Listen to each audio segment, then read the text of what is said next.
ಈಗ ಈ ಬ್ರೆನ್ನಮೆಡ್ಸ್ ಏನಂತಾರಂದ್ರೆ, ಆ ಹಣ್ಣು ಎಲ್ಲೋಗಿದೆ, ಆ ಗಿಡ ಎಲ್ಲೋಗಿದೆ.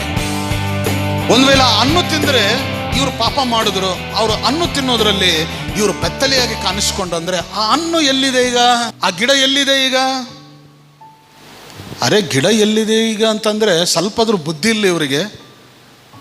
ಈಗ ನೋಡಿ 3ನೇ ಅಧ್ಯಾಯ 22ರಿಂದ ನಾವು ನೋಡಿದ್ರೆ, ಆ ಗಿಡ ಹತ್ತಿರ ಬರದಂತೆ ದೇವದೂತರನ್ನು ದೇವರು ಕಾವಲಿಯಾಗಿಟ್ಟಿದ್ದಾನಂತೆ, ಇನ್ನು ಯಾರು ಬಂದಾಗ ಹಣ್ಣನ್ನು ತಿನ್ನಬಾರದು ಅಂತ.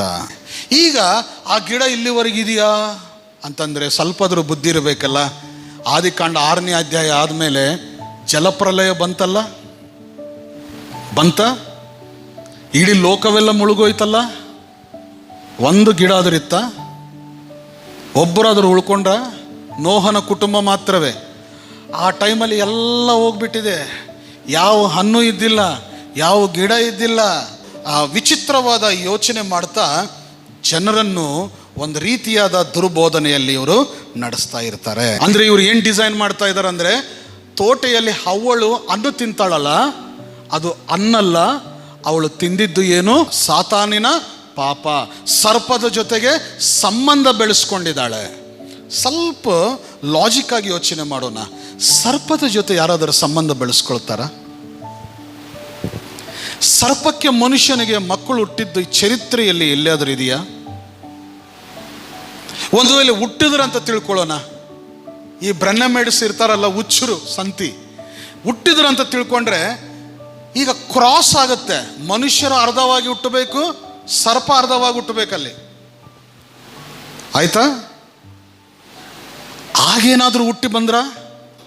ಸ್ಪ್ಯಾನಿಷ್ ಭಾಷೆಯಲ್ಲಿ ಫ್ರೂಟೋ ಅಂದರೆ ಗರ್ಭಫಲ, ಫ್ರೂಟಾ ಅಂದರೆ ತಿನ್ನೋ ಫಲ.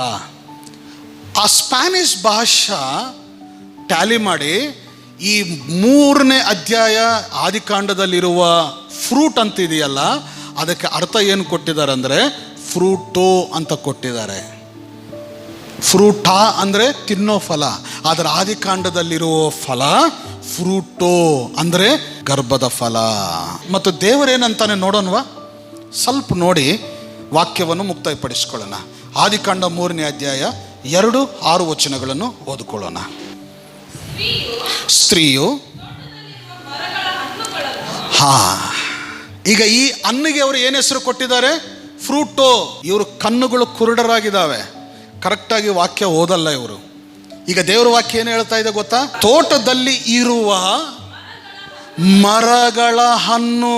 ದೇವರಂತ ಇದ್ದಾನೆ ಗರ್ಭ ಅಂತ ಇದ್ದಾನ? ಮರಗಳ ಹಣ್ಣು ಅಂತ ಇದ್ದಾನ? ಈಗ ಇವ್ರ ಪ್ರಕಾರ ಹೋದ್ರೆ ಎಷ್ಟೋ ಗರ್ಭಗಳಿದಾವ ಅಂದಂಗೆ ಅರ್ಥ ಅಲ್ಲಿ, ಹುಚ್ಚರ ಸಂತಿ. ಮತ್ತು ದೇವರ ವಾಕ್ಯ ಏನ ಹೇಳ್ತಾ ಇದೆ? ಹಲವಾರು ಗಿಡಗಳು, ಮರಗಳು, ಮರಗಳ ಹಣ್ಣು.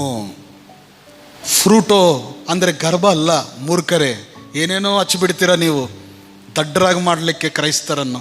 ನೀವು ದಡ್ಡರಾಗಬೇಡ್ರಿ ನಮ್ಮ ಸಭೆದವರೇ. ಸಾತಾನನ ಜೊತೆಗೆ ಮಲ್ಕೊಂಡಿದ್ದಾಳೆ ಅವಳು, ಅದಕ್ಕೆ ಗರ್ಭ.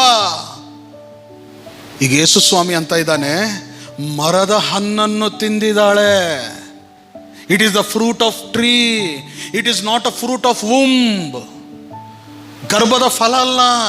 ದೇವರು ಹೇಳ್ತಾ ಇರೋದು ಯಾವುದು? ಮರದ ಫಲದ ಬಗ್ಗೆ ಹೇಳ್ತಾ ಇದ್ದಾನೆ. ಹಲ್ಲೆಲೂಯಾ. ಇನ್ನೊಂದು ಮಾತು ಇವ್ರು ಏನಂತಾರಂದ್ರೆ, ಸರ್ಪವು ಅದು ಸರ್ಪ ಅಲ್ಲ. ಪಾಯಿಂಟ್ ಏನು ಮಾಡ್ತಾರಂದ್ರೆ, ಸರ್ಪ ಸಂತಾನಕ್ಕೆ ನಿನ್ನ ಸಂತಾನಕ್ಕೆ ನಾನು ವೈರವನ್ನು ಇಡ್ತೀನಿ ಅಂತ ವಾಕ್ಯ ಒಂದಿದೆ. ಎಲ್ಲಿದೆ ಅದು ನೋಡಿ, ಅದೇ 3ನೇ ಅಧ್ಯಾಯ 15ನೇ ವಚನ. ಈಗ ಈ ಬ್ರೆನ್ನಮೆಡ್ಸ್ ಈ ಪಾಯಿಂಟ್ ಹಿಡ್ಕೊಳ್ತಾರೆ. ಸ್ತ್ರೀ ಸಂತಾನವಂದ್ರೆ ಮನುಷ್ಯರು, ಸರ್ಪ ಸಂತಾನ ಅಂದ್ರೆ ಯಾರು? ಎಲ್ಲೋಗಿದೆ ಆ ಸಂತಾನ? ಈಗ ಅವ್ರ ಮಧ್ಯದಲ್ಲಿ ಯುದ್ಧ ವೈರತ್ವ ಇಡ್ತೀನಂತ ಅಂದಿದ್ದಾನಲ್ಲ, ಈಗ ಸರ್ಪ ಸಂತಾನ ಅಂದ್ರೆ ಇಲ್ಲಿ ಗುಡ್ಡಗಳಲ್ಲಿ ಅಡವಿಯಲ್ಲಿರುವ ಸರ್ಪಗಳ ಅಂದ್ರೆ ಯೇಸು ಸ್ವಾಮಿ ಈ ಅಡವಿಯಲ್ಲಿರುವ ಸರ್ಪಗಳ ಜೊತೆಗೆ ಯುದ್ಧ ಮಾಡಕ್ಕೆ ಬಂದಿದ್ದಾನ? ಅಂದ್ರೆ ಈ ಲೋಕದಲ್ಲಿರೋ ಮನುಷ್ಯರೆಲ್ಲ ಸರ್ಪಗಳ ಜೊತೆಗೆ ಯುದ್ಧ ಮಾಡೋದಕ್ಕೆ ದೇವರು ಹೇಳಿದಾನ? ಇವ್ರೇನಂತಾರೆ, ಸರ್ಪ ಸಂತಾನವಂದ್ರೆ ಕಯ್ಯೋನಿನಿಂದ ಬಂದಿರೋ ಎಲ್ಲ ವಂಶದವರು ಸರ್ಪ ಸಂತಾನ. ಇನ್ನೊಂದು ಮಾತು ಹೇಳ್ತೀನಿ, ಕಯ್ಯೋನದವ್ರ ವಂಶ ಎಲ್ಲಿವರೆಗೆ ಬಂತು? ನೋಹನ ಕಾಲ, ಜಲಪ್ರಲಯಕ್ಕೆ ಎಲ್ಲ ಹೋಗ್ಬಿಟ್ಟಿದೆ. ಈಗ ನೋಹನ ಸಂತಾನದಿಂದ ಇಡೀ ಲೋಕವು ಸ್ಟಾರ್ಟ್ ಆಯಿತು. ಮತ್ತು ಇಲ್ಲಿ ಸರ್ಪ ಸಂತಾನ ಹೇಗೆ ಬಂತು?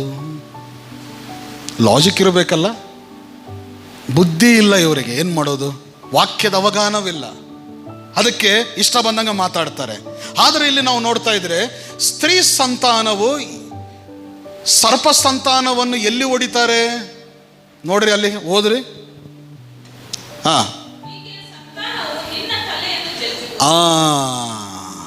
ಈಗ ಸ್ತ್ರೀ ಸಂತಾನವಂದರೆ ದೇವರು ನಂಬಿದ ಮಕ್ಕಳಂತ ಅನ್ಕೊಳ್ಳೋಣ. ಈಗ ದೇವರು ನಂಬಿದ ಮಕ್ಕಳು ಸರ್ಪ ಸಂತಾನ ಹುಟ್ಟಿರುವ ಮನುಷ್ಯರನ್ನು ತಲೆ ಮೇಲೆ ಜಜ್ಜುತ್ತಾರ, ತಲೆ ಮೇಲೆ ಕಾಲಿಟ್ಟು ಜಜ್ಜುತ್ತಾರ, ಕ್ರಶ್ ಮಾಡ್ತಾರ. ಹಾವುಗಳು ಹೋಗ್ತಾ ಇರ್ತಾವಪ್ಪ, ಹುಳಗಳು ಹೋಗ್ತಾ ಇರ್ತಾವೆ.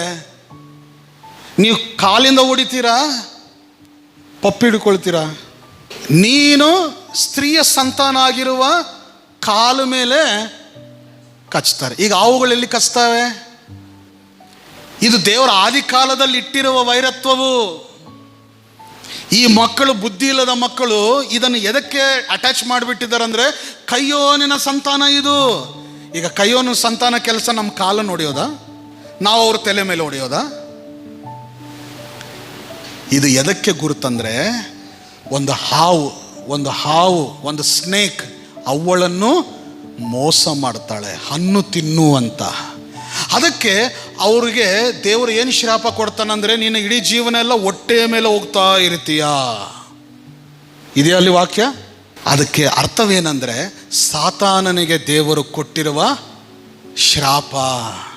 ಯಾವಾಗಲೂ ನೀನು ಮಣ್ಣಲ್ಲೇ ಇರ್ತೀಯ, ಯಾವಾಗಲೂ ನೀನು ಹೊಟ್ಟೆಯ ಮೇಲೇ ಇರ್ತೀಯ, ಅಂದರೆ ನಿನ್ನ ಸ್ಥಾನ ಕೆಳಗೆ. ಹಲ್ಲೆಲೂಯ. ಅದಕ್ಕೆ ಯೇಸು ಕ್ರಿಸ್ತನು ತಾನು ಹುಟ್ಟಿ ಈ ಲೋಕದಲ್ಲಿ ಪರಿಶುದ್ಧನಾಗಿದ್ದು ಸಾತಾನನ ತಲೆಯನ್ನು ತನ್ನ ಮರಣದ ಮುಖಾಂತರ ಏನು ಮಾಡಿದ್ದಾನೆ? ಜಜ್ಜಿದ್ದಾನೆ. ಹಲ್ಲೆಲೂಯ. ಅದು ಸ್ತ್ರೀಯ ಸಂತಾನದ ಶಕ್ತಿ. ಆಮೆನ್. ಅದಕ್ಕೆ ಪ್ರಿಯರೇ, ನಾವು ಬೈಬಲನ್ನು ಚೆನ್ನಾಗಿ ಓದ್ಕೋಬೇಕು.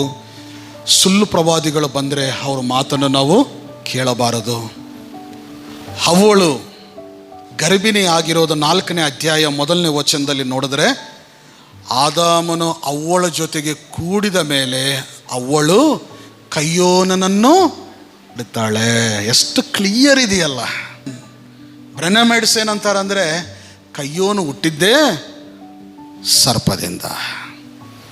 ಅಂಥ ಒಂದು ಬೋಧನೆಯನ್ನು ಆಲ್ರೆಡಿ ಯೇಸು ಕ್ರಿಸ್ತನು ತನ್ನ ಕಾಲಿಂದ ಜಜ್ಜಿದ್ದಾನೆ. ಹಲ್ಲೆಲೂಯ.